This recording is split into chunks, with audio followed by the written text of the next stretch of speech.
Friends, நான் உங்க டெல்லி தமிழச்சி. எல்லாரும் எப்படி இருக்கீங்க? நான் ரொம்பவே நல்லா இருக்கேன். இன்னைக்கு 50 days weight loss challengeோட டேட் 25. இன்னைக்கு என்னெல்லாம் ஃபாலோ பண்ண போறேன்னு சொல்லிட்டு டிப்ஸ் அண்ட் ரெசிபிஸோட உங்க கூட ஷேர் பண்ணிக்க போறேன். சோ ஸ்கிப் பண்ணாம வீடியோ பாருங்க. அப்பதான் நீங்க weight loss பண்றதுக்கு ரொம்பவே ஹெல்ப்ஃபுல்லா வந்து இருக்கும். நம்ம சேனலுக்கு நீங்க ஃபர்ஸ்ட் டைம் இருக்கீங்க அப்படின்னா மறக்காம சப்ஸ்கிரைப் பண்ணி சப்போர்ட் பண்ணுங்க. இது வரைக்கும் சப்ஸ்கிரைப் பண்ணி சப்போர்ட் பண்ணிட்டு எல்லாருக்குமே ரொம்ப ரொம்ப நன்றி. இந்த வீடியோ ஏதாவது ஒரு விதத்துல உங்களுக்கு யூஸ்ஃபுல்லா இருக்கும்னு நினைக்கிறேன். யூஸ்ஃபுல்லா இருந்துச்சுன்னா ஒரு லைக் கொடுத்து என்ன வந்து மோட்டிவேட் பண்ணுங்க. நிறைய ஷேர் பண்ணி விடுங்க. அவ்வளவுதான் நினைக்கிறேன். சில டவுட்ஸ் எல்லாமே இருக்கு, அதெல்லாம் பார்த்ததுக்கு அப்புறம் நீங்க டே vlog வந்து பார்க்கலாம். கிட்டத்தட்ட வந்து பாத்தீங்கன்னா 25 days வந்துட்டோம். இன்னும் ஒரு பாதி கடல் வந்து வந்துச்சு. இன்னும் பாதி கடல் தான் இருக்கு. சோ அதனால இவ்வளவு நாள் ஏதோ ஒரு சீட், ஏதாவது சின்ன சின்ன சீட் பண்ணியிருந்தாலும் இப்ப வந்து கரெக்டா பண்ணணும். இந்த 25 days நம்ம வந்து கண்டிப்பா நல்லா யூஸ் பண்ணிக்கணும்னு சொல்லிட்டு பயன்படுத்துங்க. ஏன்னா நெக்ஸ்ட் வெயிட் லாஸ் சேலஞ்ச் எப்படியும் நம்ம கேப் விட்டு தான் வந்து பண்ணுவோம். சோ அந்த டைம் நீங்க வந்து வேஸ்ட் பண்ணிக்காதீங்க.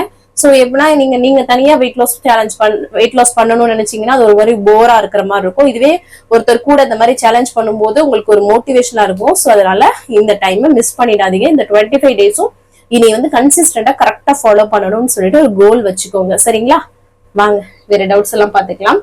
பிரெட் வந்து சாப்பிடலாமான்னு கேட்டிருந்தீங்க. பிரெட் வந்து பாத்தீங்கன்னா கோதுமையில செஞ்ச பிரெட் வந்து சாப்பிடலாம். அதுவும் ஹோல் வீட் பிரெட்னு சொல்லிட்டு கேட்டீங்கன்னா கொடுப்பாங்க. அது வந்து எடுத்துக்கலாம். சரிங்களா?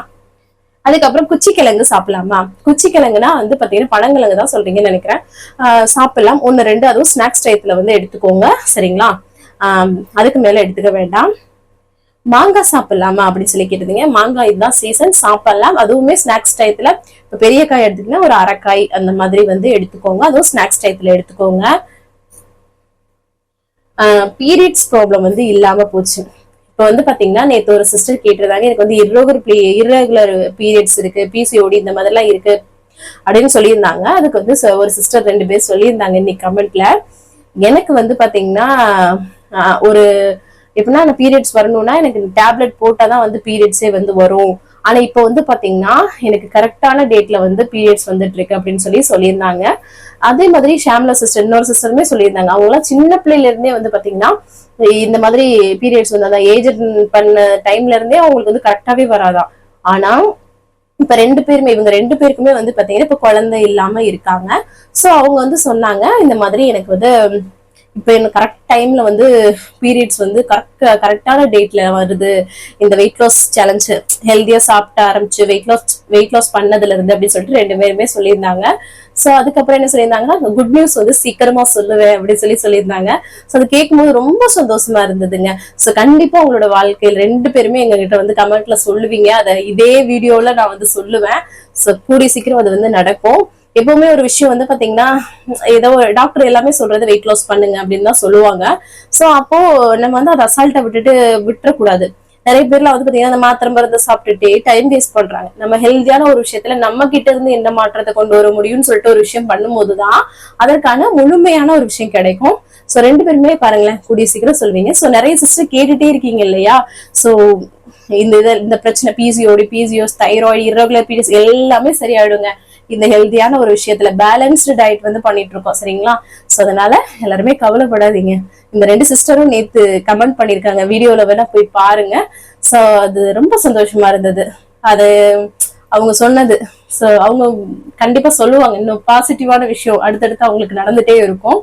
Super sister. கருப்பு கவுனி இந்த கனகாக்கா கேட்டிருந்தேன். கருப்பு கவுனி அரிசி வந்து அந்த கருப்பு கவுனி கஞ்சி வந்து 2 வேளை எடுத்துக்கலாமான்னு சொல்லிட்டு. இப்ப வந்து வெயில் காலம் ஸ்டார்ட் ஆயிடுச்சு. கொள்ளு அதெல்லாமே சூடு ரொம்ப உள்ளது. சோ ஒரு வேளை எடுத்துக்கிட்டாவே நல்லதுன்னு நினைக்கிறேன். சோ உங்களுக்கு செட் ஆகுதுன்னு 2 வேளை எடுத்துக்கலாம், பிரச்சனை கிடையாது. சரிங்களா? ஆனா ஏதாவது புரோட்டீனும் வந்து ஆட் பண்ணிக்கோங்க. சரிங்களா? அதுக்கப்புறம் நீங்க வந்து மதியம் வந்து காய்கறி எல்லாம் போட்டு ஒரு கூட்டு மட்டும் பண்ணி சாப்பிட்டுட்டேன் அப்படின்னு சொல்லியிருந்தீங்க. அந்த மாதிரி சாப்பிடாதீங்க. கொஞ்சம் பேலன்ஸ்டா எல்லாமே எடுத்துக்கோங்க. ஃபீலிங்கா கொஞ்சம் எடுத்துக்கோங்க. ஏன்னா பட்டினி கண்டது ஒரு விஷயம் நடக்குதுன்னா அது வந்து நல்லது கிடையாது. ஓரளவுக்கு எல்லாமே பேலன்ஸ் பண்ணுங்க. மதியம் வந்து கரெக்டா வந்து கொஞ்சம் எடுத்துக்கோங்க. நைட் ஃபுட்டை வந்து இந்த மாதிரி லைட்டா எடுத்துக்கோங்க. சோ அது உங்களுக்கு ஹெல்ப்ஃபுல்லா இருக்கும்க்கா. சரிங்களா? நான் வந்து 52 kg வந்து ரீச் பண்ணிட்டேன் அக்கா அப்படின்னு சொல்லியிருந்தாங்க. எப்படி குறைச்சிங்கன்னு எல்லாருமே கேட்டாங்க. நான் வந்து டெல்லி தமிழச்சி யூடியூப் சேனல் தான் அப்படின்னு சொன்னேன் அப்படின்னு சொன்னாங்க. ரொம்ப ரொம்ப சூப்பர் சிஸ்டர். எனக்கே ரொம்ப சந்தோஷமா இருக்கு. ஏதோ ஒரு ரிசல்ட் சொல்ற மாதிரி ரொம்ப சந்தோஷமா இருக்கு. அதுக்கப்புறம் சொல்லியிருந்தீங்க மெயின்டைன் தான் இதுக்கப்புறம் பண்ண போறேன்னு சொல்லியிருந்தீங்க. Super sister. மெயின்டைனுக்கும் ஆல்ரெடி நம்ம வீடியோ போட்டிருக்கோம், ஐடியாஸ் கிடைச்சிருக்கும்னு நினைக்கிறேன். சூப்பரா மெயின்டைன் பண்ணுங்க. ஏன்னா வெயிட் லாஸ் பண்றதை விட வெயிட் மெயின்டைன்ன்றது பெரிய விஷயம். ஸோ அதை வந்து ஈஸியாவும் ஹேண்டில் பண்ணலாம், அது நம்ம கையில மட்டும்தான் இருக்கு. ஸோ அதனால ட்ரை பண்ணுங்க. Super sister. அதுக்கப்புறம் வந்து ஸ்டொமக் வலிக்குதுன்னு சொல்லி நேற்று ஒருத்தவங்க வயிறு வலி வருது ஏன்னு கேட்டிருந்தீங்க. ஸோ ஒரு சிஸ்டர் கூட சொல்லியிருந்தாங்க, தண்ணியை வந்து இந்த அண்ணாக்கா மூச்சு விடாம குடிக்கிறதுனாலயோ, அதுக்கப்புறம் தண்ணி அடிக்கடி குடிக்கிறது, ஒரே நேரத்துல அதிகமா குடிக்கிறது, இந்த மாதிரி எல்லாம் வச்சுக்கிறாதீங்க. நான் கேப் விட்டு வந்து குடிங்க, சரிங்களா? ஏன்னா தண்ணி குடிக்கணும் தான், ஆனா அதுக்காக ஒரே நேரத்துல குடிச்சோன்னா வயிறு வந்து ரொம்ப வலிக்கும். ஸோ அது என்னையுமே எவ்வளவு நீங்க தண்ணி குடிக்கிறீங்க கேட்டீங்க, நல்லா குடிங்க. அதான் 3 to 4 லிட்டர்ஸ் குடிங்க. ஏதாவது ஒரு பாட்டில வந்து ஊத்தி ஃபில் பண்ணி வச்சுட்டு அதை ஒரு அளவா கூட வச்சு நீங்க வந்து குடிங்க, சரிங்களா? ஆனா கேப் விட்டு குடிங்க. ஒரே நேரத்துல எல்லாம் குடிக்க முடியாது யாருனாலையுமே, சரிங்களா? அது நல்லதும் கிடையாது. தண்ணி குடிக்கும் போது உட்கார்ந்து குடிங்க, அதுக்கப்புறம் சாப்பிடும் போதும் உட்கார்ந்து சாப்பிடுங்க. இது எல்லாமே ரொம்ப ரொம்ப நல்ல விஷயங்கள், சரிங்களா?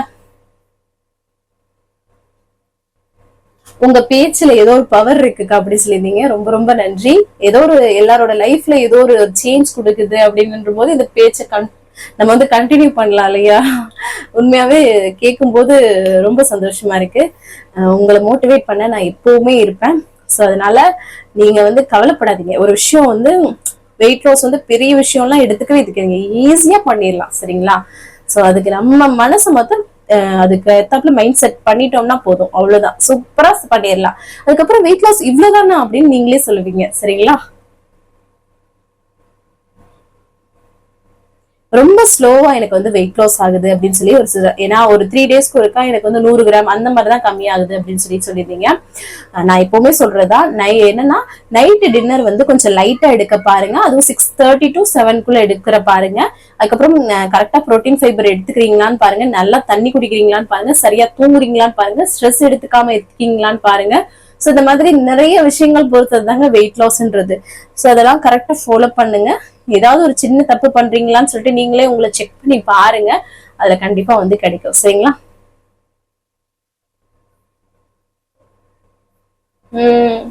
ஒயிட் ரைஸ் வந்து சுத்தமாவே எடுத்துக்க மாட்டீங்களா? கார்போஹைட்ரேட்டும் நமக்கு வந்து முக்கியம் தானே அப்படின்னு சொல்லி கேட்டிருந்தீங்க. ஒயிட் ரைஸ்ல வந்து கார்போஹைட்ரேட் மட்டும்தான் இருக்கு. ஆனா நம்ம வந்து நிறைய விஷயங்கள்ல நமக்கு வந்து கார்போஹைட்ரேட் வந்து அளவா கிடைக்குது, அதுவே நமக்கு போதுமானது.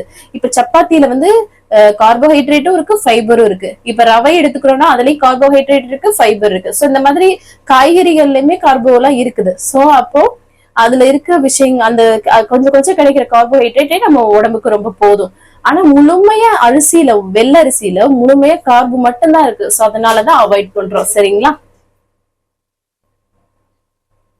அதுக்கப்புறம் எவ்வளவு வாட்டர் குடிப்பீங்க அப்படின்னு சொல்லி கேட்டிருந்தீங்க. 3 to 4 லிட்டர்ஸ்குள்ள குடிங்க. முதுகு சதை அதிகமா இருக்கு, அது எப்படி குறைஞ்சிருமா அந்த மாதிரி டயட் இருந்தா? கண்டிப்பா உங்களோட ஐடியல் வெயிட் நோக்கி போகும்போது எல்லாமே நல்லபடியா ரெடியூஸ் ஆகும். சோ கவலைப்படாதீங்க, சரிங்களா? கரெக்டா கன்சிஸ்டன்டா ஃபாலோ பண்ணுங்க, கண்டிப்பா குறைஞ்சிடும். ஆஃப்டர்நூன் தூங்கலாமா? இதுதாங்க எல்லாருமே கேக்குறீங்க. மதியம் வந்து தூங்குறது நல்லதே கிடையாது, வெயிட் லாஸ்ன்னு எல்லாம் உடம்புக்குமே நல்லது கிடையாது. சோ அதனால நைட்டு தூக்கம் 6 to 8 மணி நேரம் கரெக்டா வந்து தூங்குங்க. பகல்ல தூங்காதீங்க, சரிங்களா? சாப்பிட்ட உடனே குளிக்கலாமா அப்படின்னு சொல்லி கேட்டீங்க. காலங்காலமா சொல்ற ஒரு விஷயம், சாப்பிட்ட உடனே குளிக்காத, உடம்புல ஒட்டாது அப்படின்னு சொல்லுவாங்க. அதுக்காக உடம்புல ஒட்டாது தானே, நல்லா சாப்பிட்டுட்டு போய் குளிச்சிடலாம் அப்படின்னு நினைக்காதீங்க. அது வந்து ஒரு எப்படின்னா அன்டைஜஷன் ஆயிடும். டைஜஷனே ஒரு சரியான ப்ராசஸ்ல நடக்காது, கொழுப்பு தேங்குறது, இந்த மாதிரி விஷயம் இருக்கும். அப்ப உடனே குளிச்சா தொப்பை வருமான்ற மாதிரிதான் நீங்க கேட்டிருந்தீங்க. சோ அது வந்து உடம்புக்கே நல்லது இல்ல.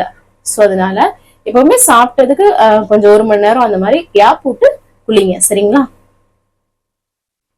உங்களோட ஹஸ்பண்டோட ரியாக்ஷன் வந்து நீங்க வெயிட் லாஸ் பண்ணும்போது எப்படி இருந்துச்சு அப்படின்னு சொல்லி கேட்டிருந்தீங்க. ஃபர்ஸ்ட் என்னோட சொல்லுவாங்களா, வெயிட் லாஸ் பண்ணதுமே சின்ன பிள்ளை மாதிரி ஆயிட்ட அப்படின்னு சொன்னாங்க. ஃபர்ஸ்ட் வந்து கும்முன்னு இருக்கும் இல்லையா ஃபேஸ், ஒட்டி போச்சு, சதை என்ன ஒட்டி போச்சு ஓன்னு போயிட்டு அப்படின்னே சொல்லிட்டு இருப்பாங்க.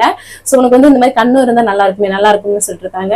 ஆனா எனக்குன்னு ஒரு விஷயம் தோணல, போங்கப்பா, நான் வந்து அந்த மாதிரி கண்ணும் கையெல்லாம் பெருத்து இருந்தா சீனியர் மாதிரி தெரிறேன் அப்படின்னு சொல்லுவாங்க. ஆனா அவங்களுக்கு வந்து அந்த மாதிரி கொலுன்னு இருக்கிறது பிடிக்கும். ஆனா இன்னொரு விஷயம் சொல்லுவாங்க, வெயிட் லாஸ் பண்ணதை பார்த்துட்டு சின்ன பிள்ளை மாதிரி இருக்கே, ட்ரெஸ் எல்லாம் பண்ண சின்ன பிள்ளை மாதிரி இருக்கு, அதையும் வந்து சொல்லுவாங்க.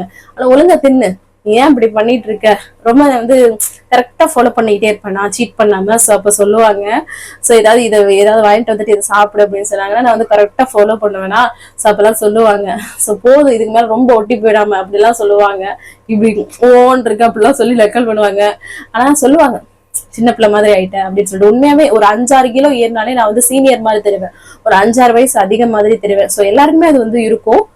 அது போக என் ஹெல்த்துக்குமே ரொம்ப நல்லா இருக்கு, ஒரு ஆக்டிவா நான் வந்து இருக்கேன் இந்த வெயிட் லாஸ் பண்ணதுனால. ஸோ அவங்க வந்து ரொம்ப சந்தோஷப்படுவாங்க. ஸோ அதுதான், எந்த ஒரு விஷயம் எடுத்தாலுமே நான் வந்து கான்ஃபிடென்ட்டா விடாமுயற்சியா அதை கன்சிஸ்டன்டா ஃபாலோ பண்ணுவேன். ஸோ அதை வந்து அப்ரிஷியேட் பண்ணுவாங்க. ஸோ அது வந்து வெயிட் லாஸ்ன்னு இல்லை, எல்லா ஒரு விஷயத்துலயுமே. ஸோ அதுதாங்க முக்கியம், சரிங்களா? ஸோ அதுதான் ட்ரை பண்ணுங்க. ஸோ எல்லா கமெண்ட்டுக்குமே ரிப்ளை பண்ணியாச்சுங்க. வேற ஏதாவது டவுட் இருக்குன்னா கமெண்ட்ஸ்ல கேளுங்க, அடுத்தடுத்த வீடியோ ஷேர் பண்றேன். இன்னைக்கு பிறந்தநாள் அப்புறம் திருநாள் காணும் அனைவருக்குமே என்னோட மனமார்ந்த வாழ்த்துக்கள். இந்த வீடியோ ஆல்ரெடி நான் இந்த மாதிரி பேசி எடுத்துட்டேங்க. அப்புறம் போய் போனை பார்த்தாதான் தெரியுது கேமராவை ஆன் பண்ணாமலே நான் பேசிட்டு இருந்திருக்கேன். இப்ப அகைன் ஆன் பண்ணி நான் உங்களுக்கு ரெக்கார்ட் பண்ணி முடிச்சிருக்கேன். சோ பாருங்களேன், சம்டைம் வந்து நான் பாட்டுக்கு அப்ப தனியா கத்திட்டு இருந்திருக்கிறேன், எனக்கே தெரியலங்க. சோ அதாங்க, சம்டைம் இப்படி மைண்டு கொலாப்ஸ் பண்ணி விட்டுரும். சோ அவ்வளவுதான். வாங்க இன்னைக்கு டே vlog வந்து பார்க்கலாம். ஸ்கிப் பண்ணாம வீடியோ பாருங்க, வாங்க பார்க்கலாம். காலையிலே நல்லா வந்து ஃப்ரெஷ்ஷாக வந்து டேவை வந்து ஸ்டார்ட் பண்ணியாச்சு. இதுக்கப்புறம் எம்டி ஸ்டமக்கில் வெயிட் வந்து செக் பண்ணுறதா. இன்றைக்கி நம்மளோட வெயிட் 60.40 வந்து இருக்குது. சூப்பர். அதுக்கப்புறமா எம்டி ஸ்டமக்கில் குடிக்கிறதுக்கு இன்றைக்கி வந்து பிளாக் காஃபி தான் வந்து ப்ரிப்பேர் பண்ணுறேன். பிளாக் காஃபி எந்த ஒரு இன்ஸ்டன்ட் காஃபி போடுறதுனாலும் யூஸ் பண்ணிக்கலாம். சுடு தண்ணி ஊற்றி குடிக்கிறது தான். அதை வந்து காலையில் வந்து குடிச்சு அதுக்கப்புறமா வந்து பார்த்திங்கன்னா வேலையை ஸ்டார்ட் பண்ணியாச்சு. அதுக்கப்புறம் வந்து பார்த்திங்கன்னா தம்பி வந்து இன்றைக்கி சீக்கிரமாகவே எந்திரிச்சிட்டான். அவனுக்கு வந்து தான் பால் ஆற்றி கொடுத்துட்டு இருந்தேன். இங்கே பாருங்களேன், நம்மளெல்லாம் இன்னும் கொஞ்சம் நேரம் தூங்க விட்டால் நல்லா தூங்குவோம். இவங்களுக்கெல்லாம் வந்து கரெக்ட் டயத்துக்கு தூக்கம் முழிச்சிருது. நல்லா வந்து என்ன நேற்று சீக்கிரமாக தூங்கினாரா, அதனால சீக்கிரம் எழுந்திரிச்சிட்டான். அதுக்கப்புறம் சரி அவரைக்காய் தான் எடுத்திருக்கேன், அவரைக்காய் பொரியல் பண்ணிடலாம் அப்படின்னு சொல்லிட்டு லஞ்ச் பாக்ஸ்க்கு. ஸோ அதனால அவரைக்காய் வந்து க்ளீன் பண்ணி கட் பண்ணுறதுன்றதே ஒரு ரொம்ப நேரம் எடுக்கும் இல்லையா, எப்படியோ கட் பண்ணி எடுத்தாச்சு. ஸோ அதுக்கப்புறமா வந்து இதை பொரியல் பண்ணிடலாம் சிம்பிளான்ட்டு ஒரு கடாயில் எண்ணெய் சுடு பண்ணிவிட்டு கடுகு வந்து பொரிய விட்டுக்கிறேன். அது கூட வந்து பார்த்திங்கன்னா வெங்காயம், பச்சை மிளகாய் வந்து கீரி வந்து சேர்த்துருக்கிறேன். கூடவே வந்து கருவேப்பிலை கூட சேர்த்துக்கலாம். இது எல்லாமே நல்லா வந்து வதக்கி விட்டுட்டு அதுக்கப்புறம் பூண்டு வந்து நல்லா தட்டி சேர்த்தோம்னா நல்லா ஃப்ளேவர் ரொம்பவே நல்லாயிருக்கும். ஸோ அதையும் நல்லா வந்து பார்த்திங்கன்னா வதக்கி விட்டுக்கலாம். அதுக்கப்புறமா அவரைக்காய் கட் பண்ணி வச்சுருக்கோம்ல, அதையும் வந்து சேர்த்துட்டு நம்ம வந்து ஃபர்ஸ்ட் வந்து வதக்கி விட்டுக்கலாம். அதுக்கப்புறம் வந்து இதுக்கு வந்து தண்ணி வந்து தேவைப்படும் இந்த காய் வேகிறதுக்கு. ஸோ அதனால் கொஞ்சம் வந்து தண்ணி தெளித்து விட்டுட்டு அதை வந்து வேக வச்சு எடுத்துக்கலாம். அதுக்கு இடையில வந்து பார்த்தீங்கன்னா காஃபி வந்து போட்டுடலாம் அப்படின்னு சொல்லிட்டு அம்மாச்சிக்கு மாமாவுக்கு காலைல பிரேக்ஃபாஸ்ட்டுக்கு வந்து பார்த்தீங்கன்னா இந்த பன்னு வந்து அந்த பாவு பன்னு இருக்கு இல்லையா, ஸோ அது சாப்பிடணும் போல இருக்குன்னு சொல்லிட்டு வாங்கிட்டு வந்திருந்தாங்க. ஸோ அதுதான் இன்றைக்கி வந்து காலைல பிரேக்ஃபாஸ்ட்டு. எப்பவும் போல் பிரெட்டு டோஸ்ட் பண்ணுற மாதிரி டோஸ்ட் பண்ணிவிட்டு இடையில கட் பண்ணிவிட்டு கொஞ்சம் பட்டர் வச்சு கொடுத்துட்டோன்னா சாப்பிட்ருவாங்க காஃபியோட. ஸோ அதுக்கப்புறமா வந்து பார்த்தீங்கன்னா நல்லா வந்து ஓரளவுக்கு 3/4 பதத்துக்கு வெந்துருச்சு. அதில் வந்து மஞ்சத்தூள் உப்பு போட்டு அதுக்கப்புறமா வீட்டில் அரைச்சி குழம்பு மிளகாய்த்தூளும் காரத்துக்கு ஏற்ப சேர்த்து அதையும் நல்லா வந்து சுருள வதக்கி எடுத்துக்கலாம். சரின்னு அம்மாச்சிக்கு எடுத்து வச்சு இல்லையா, டக்குன்னு கொண்டு போய் கொடுத்துட்டு வந்துடலான்னு சொல்லிட்டு கொடுத்துட்டு வந்துட்டு அதுக்கப்புறமா வந்து பார்த்தீங்கன்னா இங்கே பாருங்கள் சூப்பராக வந்து அவரைக்காய் பொரியல் வந்து ரெடி ஆயிடுச்சு. நல்லா வந்து டேஸ்ட்டாக இருக்கும். அதுக்கப்புறமா சரி ஹஸ்பண்ட் வந்து இன்றைக்கி ரவக்களி சாப்பிடணும் போல இருக்குன்னு சொல்லவும் சரி லஞ்ச் பாக்ஸ்க்கு ரவக்களி தான் வந்து கிண்டுறேன். எப்பவும் போல் ஒரு கிளாஸ் தண்ணி வச்சுட்டு ஒரு 5-6 ஸ்பூன் ரவையை போட்டு இந்த மாதிரி கூழ் மாதிரி கிண்டிகிட்டே இருக்கும்போது இந்த மாதிரி களி மாதிரி வந்து வரும். அவ்வளோதான், ரவக்களி வந்து ரெடி ஆகிடும். ஸோ ரவக்களி வச்சுட்டு நேற்று வச்சு தட்டைப்பயிர் குழம்பு அதுக்கப்புறமா அந்த அவரைக்காய் பொரியல்லாம் வச்சு பேக் பண்ணியாச்சு. அப்புறம் ஹஸ்பண்ட் வந்து அனுப்பிச்சிட்டு ஒரு 1/2 மணி நேரம் நான் நல்லா வந்து வாக்கிங் வந்து பண்ணுறேன். 1 மணி நேரம் வாக்கிங் பண்ணுங்கள், உங்களோட வெயிட் லாஸ்க்கு ரொம்ப ஹெல்ப்ஃபுல்லாக இருக்கும்.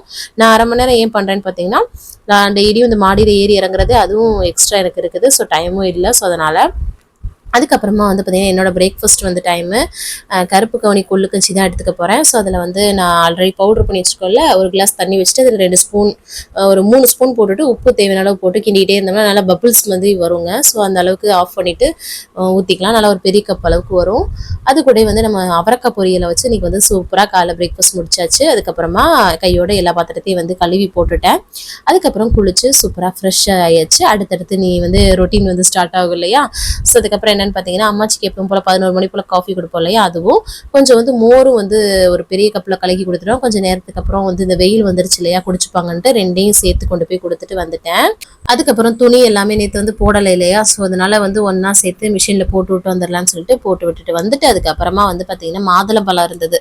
ஸோ அதை வந்து உரிச்சு சாப்பிட்லாம் அப்படின்னு சொல்லிட்டு அதை வந்து உரிச்சிட்டு இருந்தேன். இந்த ப்ரெக்னென்சி டயத்துலலாம் அந்த மாதுளம்பழத்தை பார்த்தாலே ரொம்ப வெறுப்பாக இருக்கும். ஏன்னா அடிக்கடி டெய்லியெல்லாம் சாப்பிடுவோம் இல்லையா. அதுக்கப்புறமே எனக்கு குழந்தை பிறந்துட்டுமே ரொம்ப ரொம்ப இதுவாக இருந்தது. இப்போதான் கொஞ்சம் சாப்பிடவே ஆரம்பிச்சிருக்கேன். ஸோ அதில் வந்து ஒரு கிண்ணத்தில் நான் வந்து எடுத்துக்கிட்டேங்க. பிள்ளைங்களுக்கும் உரிச்சு கொடுத்துட்டு நானும் ஒரு கிண்ணத்து நிறைய வந்து வச்சு சூப்பராக வந்து ஃப்ரூட்ஸ் எடுத்துக்கிட்டேன். அதுக்கப்புறம் கொஞ்சம் டைம் இருந்தது, ஏன்னா மதியம் லஞ்சுக்கு ஓரளவுக்கு இருக்குது. ஸோ அதனால் வந்து பார்த்தீங்கன்னா என்னோட கபோர்டு துணி எல்லாத்தையும் கொஞ்சம் வந்து மடித்து வச்சுட்டு இருந்தேன். அதுக்கப்புறம் பெரிய பையன் வந்து பார்த்தீங்கன்னா ட்ராயிங் வந்து பண்ணிட்டு இருந்தான். அவனுக்கு வந்து ரீசெண்டாக ட்ராயிங் மேலே இன்ட்ரெஸ்ட்டு. ஸோ அதனால் விட்டாச்சு. அவர் வந்து சின்னவர் பாருங்கள் நல்லா படுத்துட்டு ஹாயாக வந்து அவங்க அண்ணனை டிஸ்டர்ப் பண்ணிட்டு இருப்பான். அதுக்கப்புறம் துணி எல்லாம் அள்ளிட்டு போயிட்டு மாடியில் காய போட்டுட்டு வந்துட்டு நேற்று சாதம் மீந்து இருந்தது. ஸோ அதில் வந்து தண்ணி ஊற்றி மோர் ஊற்றி வச்சிருந்தேன்னா அம்மாச்சிக்கு இந்த வெயில் டயத்தில் அந்த மாதிரி தான் பிடிக்கும். ஸோ அதனால் அவரைக்காய் பொரியலையும் சூடு பண்ணிவிட்டு அதை அவங்களுக்கு நல்லா தண்ணியும் கஞ்சியுமா வச்சு கொண்டு போய் கொடுத்துட்டு வந்தேன்னா ரொம்ப பிடிக்கும். ஸோ அதனால் அவங்களுக்கு அப்படியே கொடுத்துட்டு வந்துட்டேன். அதுக்கப்புறம் வரும்போதே அம்மாச்சிட்ட வந்து தம்பிங்களுக்கு வந்து சோறும் ராஜ்மா அந்த கிரேவியும் வந்து வாங்கிட்டு வந்தேன். அங்கே வந்து எப்போவுமே பண்ணுவாங்க, பிள்ளைங்களுக்கு ரொம்ப பிடிக்கும். அது வந்து பாஸ்மதி சோறு தான் வந்து அங்கே பண்ணுவாங்க. ஸோ அதனால் 2 பேருக்கு ஊட்டி விட்டுட்டு அதுக்கப்புறம் எனக்கு வந்து ரவைக்களி தான் வந்து சாப்பிடணும் போல இருந்துச்சு. ஸோ அதனால் எப்பவும் போல் ரவைக்களி வந்து கிண்டியாச்சு. ஒரு கிளாஸ் தண்ணியில் 5-6 ஸ்பூன் ரவையை போட்டு கிண்டிகிட்டே இருந்தோம்னா களி வரும். தேவைன்னா உப்பு போட்டு நம்ம வந்து கிளறிக்கலாம். சரிங்களா? ரவைக்களி அப்புறம் அவரைக்காய் பொரியல் நிறைய எடுத்துக்கிட்டேன். கொஞ்சம் ராஜ்மா அம்மாச்சி கொடுத்தாங்களா, அதுவும் பழைய தட்டைப்பயிறு குழம்பு சுண்ட வச்சு வச்சுருந்தேன், அதுவும் வச்சு சூப்பராக வந்து பார்த்திங்கன்னா லஞ்ச் வந்து சூப்பராக ஃபில்லிங்காக சாப்பிட்டாச்சு. அதுக்கப்புறமா கையோடு எப்பவும் போல் பாத்திரத்தை வந்து கழுவி போட்டாச்சு. அதுக்கப்புறம் நைட் டின்னர் பண்ணுறதுக்கு வடகரி பண்ணலான்னு சொல்லிட்டு கடலைப்பருப்பை தான் வந்து ஊற வைக்கிறேன். ஸோ இப்போ மதியம் ஊற வச்சோம்னா ஈவினிங் அதாவது நம்ம டின்னருக்குள்ளே பண்ணிடலான்னு சொல்லிட்டு ஊற வச்சு ஒரு 4 மணி நேரம் ஊறினா நல்லாயிருக்கும். ஸோ ஊற வச்சுட்டு அதுக்கப்புறம் ஈவினிங் டைம் ஆகிடுச்சுங்க, எடிட்டிங்லாம் பண்ணிகிட்ருப்பேன். ஸோ அதுக்கப்புறம் வந்து வேர்க்கடலை வருத்தம்ல நேற்று அதில் வந்து ஒரு 3 ஸ்பூன் அளவுக்கு வந்து ஈவினிங் ஸ்நாக்ஸாக வந்து எடுத்துக்கிட்டேன். அதுக்கப்புறம் அம்மாச்சிக்கு வந்து கடலையும் காஃபியும் போட்டு அவங்களுக்கு வந்து கொண்டு போய் கொடுத்துட்டு வந்துட்டேன். இங்கே தான் மாடியில் இருக்க ரூமில் வந்து இருந்தாங்க. ஸோ அதனால் அதுக்கப்புறம் தம்பிக்கு டியூஷன் டைம் ஆயிடுச்சு. அவரையும் வந்து தூங்கிட்டு இருந்தானால அவனை எழுப்பி அவனை ரெடி பண்ணி கொண்டு போய் விட்டுட்டு வந்துடுறேன்னு சொல்லிட்டு விட்டுட்டு வந்துட்டு அதுக்கப்புறமா வந்து சப்பாத்தி மாவு பிசைஞ்சு வச்சிடலாம் அப்படின்னு சொல்லிட்டு வடகரிக்கு சப்பாத்தி பண்ணிடலான்ட்டு. இட்லி தோசை எல்லாத்துக்குமே ரொம்ப நல்லா இருக்கும் இந்த வடகரி. ஸோ அதனால் இன்னைக்கு சப்பாத்தி பண்ணிடலாம் அப்படின்னு சொல்லிட்டு எப்போ போல் கோதுமை மாவு உப்பு அப்புறம் தண்ணி வந்து கொஞ்சம் வெதுவெதுப்பான தண்ணி வச்சு பிசைஞ்சிக்க வேண்டியது தான். நல்லா அமுக்கி பிசையணும். ஸோ அவ்வளோதான். அந்த சைடு மாவை ஊற வச்சுட்டு அதுக்கப்புறம் சரி கடலைப்பருப்பு நல்லா ஊறி இருக்கு இல்லையா, இதை வந்து தண்ணியெல்லாம் ஃபில்டர் பண்ணிவிட்டு ஒரு மிக்ஸி ஜாரில் சேர்த்துட்டு காரத்துக்கு எப்போ கொஞ்சம் வரமிளகா சேர்த்துட்டு உப்பு சேர்த்து இதை வந்து நல்லா அரைச்சி எடுத்துக்கலாம். இந்த அளவுக்கு வந்து இருக்கும் இல்லையா. ஸோ சூப்பராக ரெடி ஆகிடும் ஒரு வடை மாவு மாதிரி. அதுக்கப்புறமா ஒரு தோசை பேன் எடுத்துக்கிறேன். அதில் வந்து லைட்டாக ஆயில் வந்து கிரீஸ் பண்ணியிருக்கேன். சரிங்களா? அதில் வந்து அப்படியே ஒரு அடை மாதிரி சுட்டு எடுத்துக்க போகிறோம். கையிலே தட்டிட்டு அதுக்கப்புறம் சரி இங்கிட்ட இஞ்சி பூண்டு பேஸ்ட்டு அரைக்க வேண்டிய வேலை இருந்துச்சு, அதையும் வந்து உரிச்சு எடுத்துக்கிட்டு இருந்தேன். ஒரு ஸ்லோ ஃப்ளேமில் வச்சே இந்த மாதிரி நம்ம வந்து 2 சைடும் வேக வச்சு எடுத்தோம்னா ஒரு அடை மாதிரி ரெடி ஆகிடும். ஆயில் ரொம்ப கம்மி பார்த்துருப்பீங்க நீங்களே, ஆயிலே யூஸ் பண்ணல நான். சரிங்களா? அதுக்கப்புறம் இஞ்சி பூண்டு பேஸ்ட்டும் நான் வந்து அரைச்சிட்டேன் நான். ஸோ நம்ம ஏதாவது பண்ண போயில தான் இந்த இஞ்சி பூண்டு இதெல்லாம் ரெடி பண்ணுற மாதிரி இருக்கும், எக்ஸ்ட்ரா வேலை இழுத்துட்டு இருக்கும். அதுக்கப்புறமா ஒரு கடாயில் எண்ணெய் சூடு பண்ணிட்டு வடகரி பண்ண போகிறோம். அதுக்கு வந்து சோம்பு கரம் மசாலா ஸ்பைசஸ் வந்து சேர்த்துக்கிறோம். அதுக்கப்புறமா வந்து வெங்காயம் பச்சை மிளகாய் கருவேப்பிலை இருந்தால் சேர்த்துக்கோங்க, எங்கிட்ட இல்லை அதனால சேர்த்துக்கல. கருவேப்பிலை சேர்த்திங்கன்னா ரொம்ப நல்லாயிருக்கும். வெங்காயம் நல்லா வதங்கினதுக்கு அப்புறமா நம்ம வந்து பார்த்திங்கன்னா பச்சை மிளகாலாம் நல்லா கீரி போட்டிருக்கேன். சரிங்களா? அதுக்கப்புறமா இஞ்சி பூண்டு பேஸ்ட்டும் சேர்த்துட்டு நல்லா சுருள வதக்கி எடுத்துக்கலாம். ஆயில் கம்மியாக சேர்த்துருக்கனால கொஞ்சம் வந்து அடிப்பிடிக்கிற மாதிரி இருக்கும். நார்மலாக நீங்கள் வீட்டுக்கு செய்கிறீங்கன்னா கொஞ்சம் ஆயில் இன்னும் எக்ஸ்ட்ராவே யூஸ் பண்ணிக்கலாம், இன்னும் டேஸ்ட்டு நல்லாயிருக்கும். இருந்தாலும் நம்ம வந்து வெயிட் லாஸில் இருக்கோம், அது போக ஹெல்த்தியான வெர்ஷன்னா ஆயில் ரொம்ப கம்மியாக யூஸ் பண்ணிக்கிறது தான். அதுக்கப்புறம் தக்காளி சேர்த்து உப்பு சேர்த்து வதக்கிட்டு அதுக்கப்புறம் புதினா ஒரு கைப்பிடி சேர்த்து அதையும் நல்லா வந்து வதக்கி விட்டுக்கிறேன். அதுக்கப்புறமா நம்ம அடையா சுட்டு வச்சிருக்கோம் இல்லையா, அதை எடுத்து நல்லா வந்து சின்ன சின்ன பீஸாக நொறுக்கிக்கலாம். அதுக்கப்புறமா இதில் வந்து மசாலாவுக்காக வெறுமிளகாய் தூள் மல்லித்தூள் மஞ்சள் தூள் மட்டும் தான் சேர்த்துருக்கிறேன். ஸோ அவ்வளோதான். இதை சேர்த்துட்டு நல்லா சுருள வதக்கி எடுத்துட்டு தண்ணி வந்து சேர்த்துக்கலாம். ஏன்னா அந்த நம்ம நொறுக்கி வச்சிருக்கோம்ல அந்த வடை சேர்க்கும் போது நல்லா முங்குற அளவுக்கு. சரிங்களா? தண்ணி சேர்த்துட்டு உப்பு சேர்த்துட்டு நல்லா மிக்ஸ் பண்ணி விட்டுக்கிட்டலாம். அங்கிட்ட வந்து கொதிக்க விட்டுக்கலாம். அதுக்குள்ளே வந்து பார்த்தீங்கன்னா இந்த மாதிரி நல்லா வந்து எடுத்துக்கிட்டாச்சு நொறுக்கி. நீங்கள் மிக்ஸி ஜாரில் போட்டு ஒரு கோட்டு ஓட்டுக்கிட்டோ எடுத்துக்கலாம் நம்ம. அதுக்கப்புறமா வந்து பார்த்தீங்கன்னா நல்லா கொதிச்சுட்டு இருக்கும்போது இதை வந்து சேர்க்கணும், அந்த வடை துண்டுகளை. அதை வந்து நல்லா வந்து மிக்ஸ் பண்ணி விட்டுட்டு நம்ம வந்து குக் பண்ணிக்கணும் ஒரு 5 நிமிஷம் ஆகுது. அப்போ நல்லா வந்து பார்த்தீங்கன்னா ஊறி நொறுங்கிரும் அந்த இதெல்லாமே. எல்லாமே. சூப்பராக எண்ணெய் பிரிஞ்சு ரெடி ஆகிடும். கடைசியாக கொத்தமல்லி தலை தூணோம்னா அல்டிமேட்டாக இருக்குங்க. கண்டிப்பாக ட்ரை பண்ணி பாருங்க. இந்த வடையை நம்ம ஷாலோ ஃப்ரை மாதிரி இப்போ என்ன பண்ணோம் அடை மாதிரி போட்டு எடுத்தோம்ல, மற்றவங்கலாம் பார்த்தீங்கன்னா அப்படியே எண்ணெயில் பொரிச்செல்லாம் கூட போடுவாங்க, பொரிச்சிட்டு அதுக்கப்புறம் கூட பண்ணுவாங்க. அது இன்னும் நல்லா டேஸ்ட் ஆகிரும். ஆனால் அது வந்து அந்த அளவுக்கு ஹெல்தி இல்லை இல்லையா? இந்த மாதிரி பண்ணுறது தான் ஹெல்தி. சரிங்களா? அப்புறம் நம்ம சப்பாத்தி போட்டுக்கிட்டேன், ஆயிலே இல்லாமல் ஒரு 2 சப்பாத்தி, இந்த வடகரி, கொஞ்சம் வந்து அவரைக்காய் பொரியல்லாம் வச்சு சூப்பராக வந்து பார்த்தீங்கன்னா இன்னைக்கு டின்னரை வந்து ஒரு 7 மணிக்கு முடிச்சிட்டேன் நான். அதுக்கப்புறமா வீட்டில் இருக்க எல்லாருக்குமே வந்து சப்பாத்திலாம் போட்டுட்டு இந்த வடகரிலாம் வச்சு கொடுக்கவும் நல்லா கறி குழம்புமா இருக்குன்னு சொல்லி சாப்பிட்டாங்க. கண்டிப்பாக ட்ரை பண்ணி பாருங்க. நிறைய பேர் வெஜிடேரியன்ஸ் எல்லாம் இருக்கீங்களா, இது ஒரு பெஸ்ட் ஆப்ஷனாக இருக்கும். சரிங்களா? நல்ல ஒரு ப்ரோட்டீன் ரிச்சாகவும் இருக்கும். அதுக்கப்புறம் கையோட பாத்திரத்தெல்லாம் கழுவி போட்டுட்டு கடைசியாக வந்து பார்த்தீங்கன்னா வார்ம் வாட்டர் குடிச்சு தான் வந்து கம்ப்ளீட் பண்ணுறேன். 6:30 மணிக்கு 7 மணிக்கு சாப்பிட்றீங்க, நிறைய பசிக்குதுன்னா கிரீன் டீ, பிளாக் காஃபி, நிறைய தண்ணி குடிங்க, வேற எதுவும் சாப்பிட்றாதீங்க. காலையிலேருந்து பண்ணதுக்கான பலன் இருக்காது. இன்னைக்கு டேவை நான் வந்து சூப்பராக கம்ப்ளீட் பண்ணிட்டேன். நீங்களும் சூப்பராக கம்ப்ளீட் பண்ணிங்கன்னு நினைக்கிறேன். இந்த வீடியோ கண்டிப்பாக உங்களுக்கு யூஸ்ஃபுல்லாக இருக்கும் நினைக்கிறேன். யூஸ்ஃபுல்லாக இருந்துச்சுன்னா ஒரு லைக் கொடுத்து வந்து மோட்டிவேட் பண்ணுங்க, நிறைய ஷேர் பண்ணி விடுங்க. அவ்வளோதான் நினைக்கிறேன். நாளைக்கு என்னெல்லாம் பண்ணுறோம்னு சொல்லிட்டு பார்க்கலாம். இவ்வளோ நேரம் வீடியோவை பொறுமையாக பார்த்தமைக்கு மிக்க நன்றி. பாய்.